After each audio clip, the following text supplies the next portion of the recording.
दोस्तों नमस्कार। आयुर्वेद वाला में एक बार फिर से आप सभी का बहुत बहुत स्वागत है। आज से हम लोग शालाक्य तंत्र के बारे में पढ़ने वाले हैं। इस लेक्चर में ये हमारा पहला लेक्चर है जिसमें हम लोग शालाक्य तंत्र के निरुक्ति और व्याख्या पढ़ेंगे। चलिए शुरू करते हैं।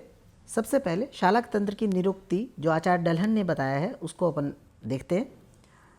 श्लोक क्या कहता है कि शालाकया यत् कर्म क्रियते तत् शालाक्यम, अर्थात शलाका द्वारा कर्म किए जाने के कारण इस तंत्र को शालाक्य तंत्र कहते हैं। क्लियर है? आगे देखिए क्या लिखा हुआ है, शलाका प्रधानम कर्म शालाक्यम। दोनों एक ही बात है कि शलाका से प्रधान जो भी प्रधान कर्म अगर हम शलाके की मदद से करते हैं उसे हम शालाक्य कहते हैं, शालाक्य तंत्र कहते हैं।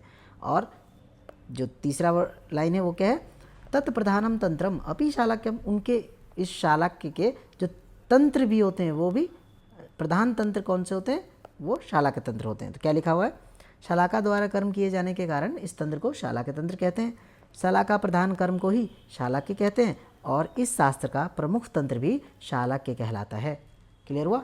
चलिए अब हम बात करेंगे शालाक्य तंत्र के परिभाषा के बारे में। आचार्य सुश्रुत के द्वारा वर्णित सूत्र स्थान के पहले अध्याय के 10वें श्लोक में शालाक्य तंत्र की डेफिनेशन दी गई है। आचार्य कहते हैं शालाक्यम नाम ऊर्ध्वजत्रुगता नाम श्रवण नयन वदन घ्राणादि संसृता नाम व्याधि नाम उपशमनार्थम शालाका यंत्र प्राणिनार्थम च।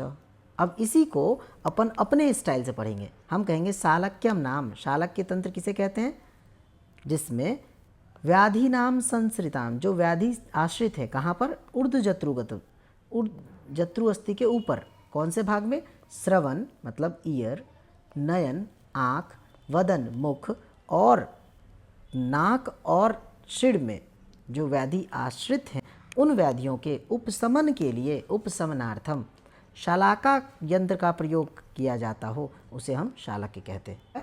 शालाक्यम नाम ऊर्ध्वजत्रुगता नाम श्रवण नयन वदन घ्राणादि संसृता नाम व्याधि नाम उपशमनार्थम शालाका यंत्र प्राणिनार्थम च।